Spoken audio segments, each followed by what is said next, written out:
안녕하세요. 운명탐험가입니다. 요즘 세대는 개인의 삶을 중시하며 가족에 대한 의미 부여가 줄어드는 경향이 있습니다. 부모 세대도 자녀의 자립을 바라지만 가족의 의무를 요구하는 경우도 여전히 존재합니다.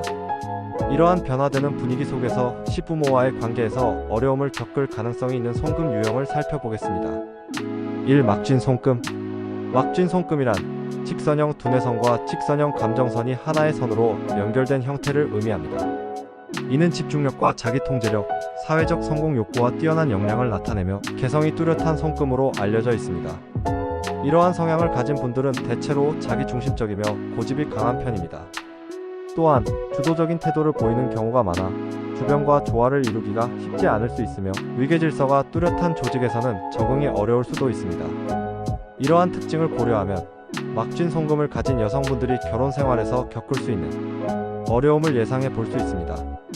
가치관이 뚜렷한 막쥔 송금 여성은 결혼 후에도 사회적 활동을 지속하고자 하는 경향이 강하며 실제로도 뛰어난 역량을 보이는 경우가 많습니다. 따라서 아내 혹은 며느리라는 전통적인 역할과 타협하는 것을 어려워할 가능성이 있으며 시댁과의 관계 또한 부담스럽게 느낄 수 있습니다. 이러한 유형의 여성분들은 자신의 커리어를 충분히 쌓은 후 결혼을 결정하는 것이 좋으며 배우자의 가치관과 가족관계를 잘 이해하는 것이 중요합니다. 특히 종교로 인한 갈등이 발생할 가능성도 고려해야 할 부분입니다. 이 독립형 두뇌선. 독립형 두뇌선은 생명선과 떨어져 시작되는 두뇌선을 의미합니다. 주로 여성에게 많이 나타나는 송금으로 기존의 관습과 규제, 속박을 불편하게 여기는 경향을 보입니다. 막쥔 송금과 유사한 성향을 가지고 있지만 기존 체제의 정면으로 맞서는 강한 저항 의식은 상대적으로 덜한 편입니다. 이 송금을 가진 분들은 개성이 뚜렷하고 독립적인 공간을 중요하게 생각하는 경향이 있습니다. 따라서 남편이나 시댁의 간섭을 부담스럽게 느낄 수 있으며 결혼 후에도 자신의 가치관과 사회생활이 존중받기를 원합니다. 시댁을 포함한 확장된 가족 공동체에 적응하는 것이 쉽지 않다는 점에서 막쥔 송금과 비슷한 부분이 있습니다. 따라서 독립형 두뇌선을 가진 여성분들은 결혼 시기를 30대 초반 이후로 고려하는 것이 적절하며 독립적인 문화를 지닌 배우자를 만나는 것이 중요합니다. 또한 연애 기간을 1년 이상 유지하면서 서로의 가치관을 충분히 이해하는 과정이 필요합니다.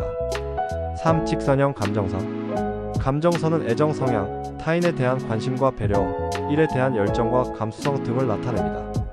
일반적으로 감정선이 곡선형으로 길게 이어져 검지와 중지 사이로 올라가는 경우 장녀 맏며느리 송금이라고 불리며 가족에 대한 배려와 책임감이 강한 성향을 나타냅니다.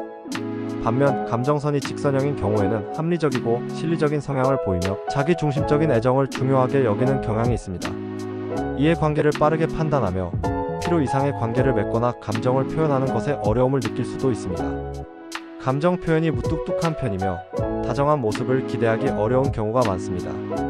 따라서 살가운 며느리를 기대하는 시어른과의 관계에서 오해가 발생할 가능성이 있습니다. 또한 직선형 감정선이 검지손가락 아래까지 길게 이어지는 경우 질투선이라고 부르기도 합니다. 이는 자신이 주는 사랑보다는 상대방에게 받는 사랑을 더 중요하게 생각하는 성향을 의미합니다. 4. 짧은 새끼손가락. 여성의 새끼손가락은 자녀와 관련된 의미를 가지며 애정과 육체적인 사랑, 열정을 살피는 요소로 해석됩니다. 보통 새끼손가락이 약지의 첫 번째 마디에 닿는 것을 표준으로 봅니다.